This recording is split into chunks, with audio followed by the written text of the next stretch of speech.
Welcome to Savvy Business, Life Unscripted, with your host, Christina Rivera, where our guests share their wisdom and valuable business tips, empowering our audience to expand their personal potential. Hi, Danielle Gober. Welcome to Savvy Broadcasting, Life Unscripted. We are so grateful to have you out here. I just told you before we got started with our interview that you're the third one out to our final send-off as we end the show after 11 and a half years. But I'm so grateful. We've had wonderful folks from Otter PR come out and join us and share their expertise. And you are yet another wonderful person from Otter PR coming to share today, Breaking Stereotypes, the PR power of Barbie in shaping our culture. It's so interesting. That movie got such rave reviews because there were so many messages in that movie that we could take away, apply to our business, PR messages that we could actually use to build our business. But before we go there, just share with our audience a little bit about your backstory.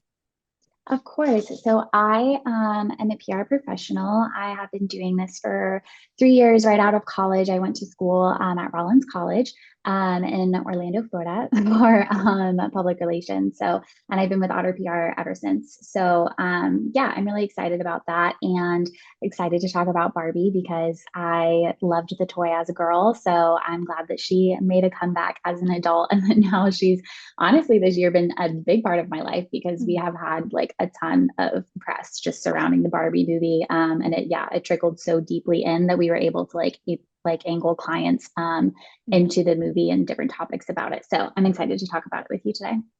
Yeah, I am too. And, I was a big fan growing up too. And what it was for me, as I've always had that kind of creative streak. So a Barbie for me was a way to use that because what I used to do is actually make clothes for my Barbie badly, but I would take old strips of clothes, rip it up. My mom's like, "What are you doing?" But what I love about Barbie, whether you played with the Barbie and mixed it with the Ken with your girlfriends, it allowed you a way to creatively express yourself in different ways.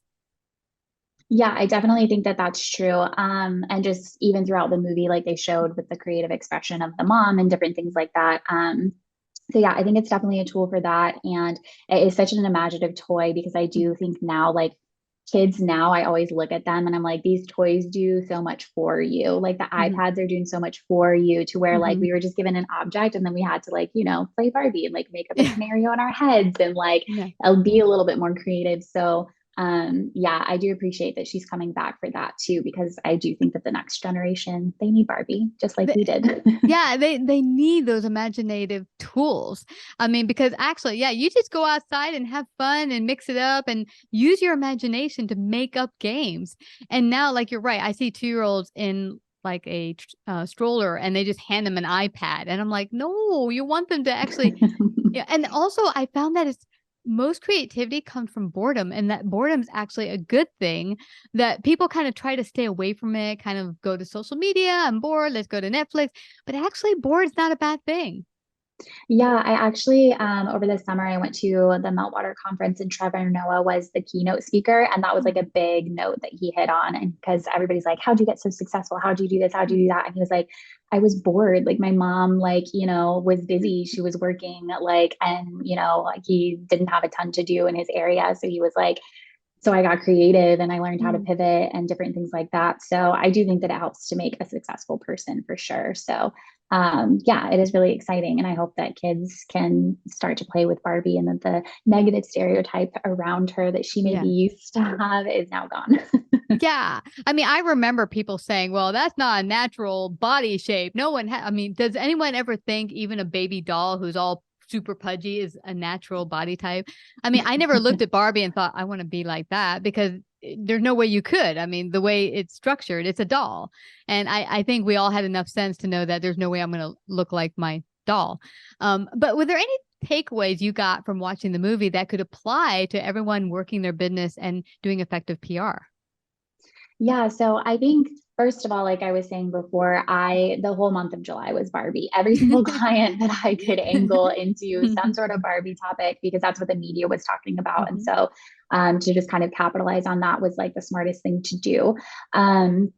And I also think just looking at Mattel, so they were super smart before the Barbie movie was even like happening or in production. I'm sure there was talks about it and ideas Mhm. internally, but as far as we know, before the Barbie movie was happening, they realized that people weren't buying Barbie anymore. They weren't relating to Barbie anymore. And I think it's because kids now, they are so diverse. They want to see themselves like you and I did not see ourselves in a Barbie. But now kids, they want to see that. They're more diverse. Um, and so I think that Mattel was very smart in creating Barbies, with disabilities, with Mm. different skin colors, with different cultures. And I think that doing that really propelled them forward to kind of like stay relevant. So instead of kind of getting stuck in like, no, this is Barbie and we can't touch her and we can't change her, Mhm. you can keep the classic, but then also bringing on new ideas, I think is a really good thing that they accomplish. And then that way, once further down the road, once the movie was happening and there was hype around it, the PR around it became a lot easier because they had made those changes years prior. Hi, everyone. I have a quick announcement. Christina of SavvyBroadcasting.com. As everyone might be aware who listens into the show, my second book just hit the stands this July, My Crazy Roommates. And each of the chapters has an illustration of an owl character that captures the essence of each chapter. Well, just before the book signing of my book, My Crazy Roommates, I had printed one of the owl characters on bookmarks. And they were such a hit that I ended up putting one on a mug. And friends and family and readers loved them so much that we decided to put together a shop with these whimsical owl characters, not only on Etsy, but in our very own website, SavvyBroadcasting.com. So for that and many other wonderful evergreen gifts that we'll continue to put up, as well as characters to come up for our future books, go to SavvyBroadcasting.com or crazynestcreations.etsy.com and get your very own gift today. Yeah, I love that you say that. I have a friend of mine right now who says her sister loves Barbie. So she's created a whole Barbie where she created her own doll that's a Barbie type and a Barbie house with all the accoutrements. I mean, it's Yes. fabulous. I mean, she built it from scratch. And so this can be a way for even adults to express themselves and bring creativity. Because, here's something we just mentioned prior when you talked about Trevor Noah is that maybe you don't use Barbie forever, but the idea of using creativity, maybe you're a kid and you start playing with Barbie and making up scenarios, those scenarios could lead you to your purpose in life, like what's your great gift and talent. And through kind of acting out with your friend, you're like, oh, I just found I like trained for some reason, or whatever it might be. Or I love fashion. Like for me, I liked playing around making clothes. That could be where you're a future fashion designer. But you're so right. Like if kids get out of the screen, perhaps culture and more into creativity with their friends, they can start to pull out of themselves different gifts and talents they might have not known they even had. Yeah, I definitely agree with that. And I think it's like vital for childhood development to be able to do that as well. So, yeah, I think that that's a great tool to use. Mhm. Now, for businesses looking in, they said, "Wow, this sounds really cool. Could I use the Barbie effect for my business or messaging? And how would I begin to look at that and pull it into the messaging for my business? What would I need to look at?"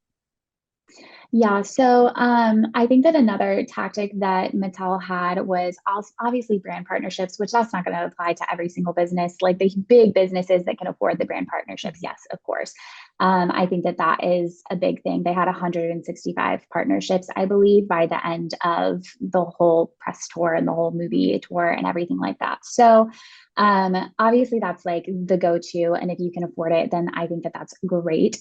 But I think another thing that any business can kind of do is just kind of paying attention to what's going on around you and other businesses that you could collaborate with. But then Mhm. also, I think just learning how to pivot and making sure that you're paying attention to pop culture is a big Mhm. thing. So like even like the press tour team around Barbie was paying attention to the fact that like Oppenheimer, which was another very great movie, it was just a twist of fate that they're coming out on the same exact day. Like they didn't plan that.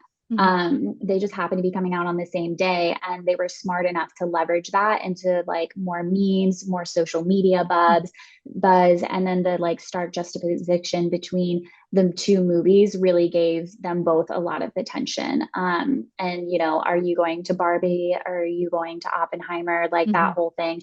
So I think that if small businesses pay attention to pop culture and can pivot and talk about different aspects relating to that. And yeah, even if something small like that, just a little twist of fate. Oppenheimer had nothing to do with Barbie, but their team made it have to do with Barbie because they knew that it would get more buzz and there would be more social media and memes and different things around it. So I think that that was a very smart thing that they did as well.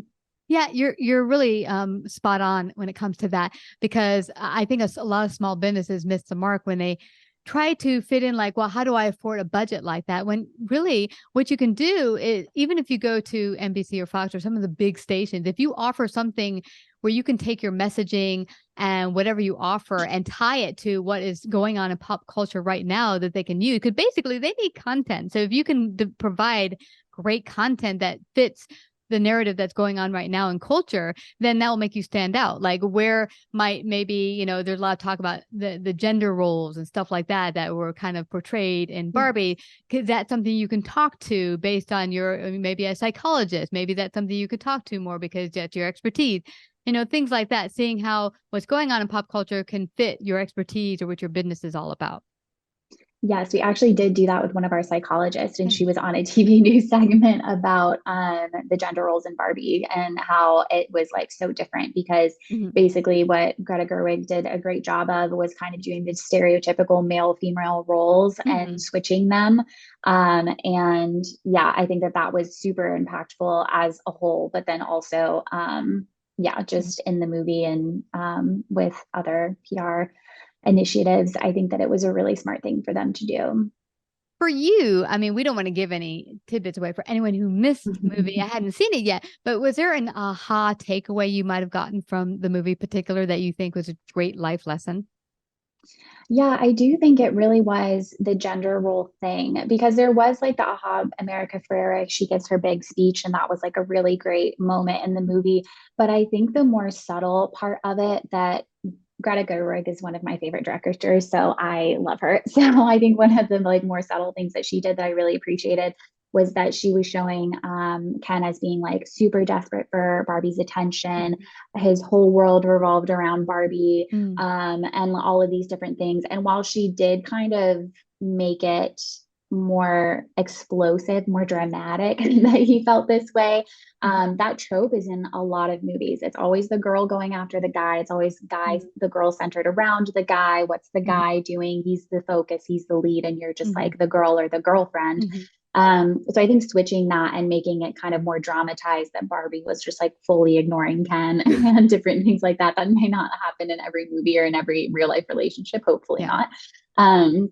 But I think that doing that kind of more subtly throughout the movie, instead of having it be the one big moment, I think that that was more impactful, that she had that kind of in the background the whole time. Yeah, I love that you mentioned that, because I remember my 20s waiting by the phone. Will he call? Will he call? Oh my God, did he like me? Yes. And it's so sad because it makes us not as powerful, because a guy could be totally into us, but when it's not attractive, when you're like clinging on, you really want that call, they can feel the energy. And so if you can go out there and be like, nah, I'm good one way or another if you call me, then it makes you more attractive. They're like, hey, what do you mean? Why you're not paying attention to me? And I found it did work as I got older and stopped worrying as much, did certain guys like me or not? Because hey, there's plenty of guys out there. If this one doesn't like me, you'll find someone else. But that's definitely a great message. Well, I don't want us to leave without everyone finding out how they can find out more about you, about Otter PR. How can they do that? Yeah, so there's always otterpr.com that you can find out more about Otter PR and the different services that we offer. And then there's also me. I am publicist Danielle is my Instagram handle. So please follow me if you're interested in anything PR related. I love to post about all of that stuff, and actually posted a Barbie case study as well from Millwater. So that was really cool too. So yeah, I am at publicist Danielle, and then we also have at Otter PR and otterpr.com. Awesome. Well, I just have to thank you again, Danielle, for coming today and sharing your great wisdom. I know you gave much food for thought as we enter into 2024, and hopefully food for thought that our business owners can put to use in 2024 and be that much more successful in their PR messaging. Thank you for coming to Savvy Broadcasting. Of course. Thank you for having me. You betcha. Looking for a hilarious read? Well, check out my latest book, My Crazy Roommates. The names have been changed to protect the deranged. Step into the wild and unpredictable world of young adulthood in the heart of New York City. Brace yourself for a roller coaster ride through the trials, tribulations, and hilarious moments of shared living spaces with a colorful cast of characters. Fasten your seatbelt and get ready to laugh, cringe, and maybe shed a tear as you delve into the pages of My Crazy Roommates. So get your copy today, available at Amazon.com.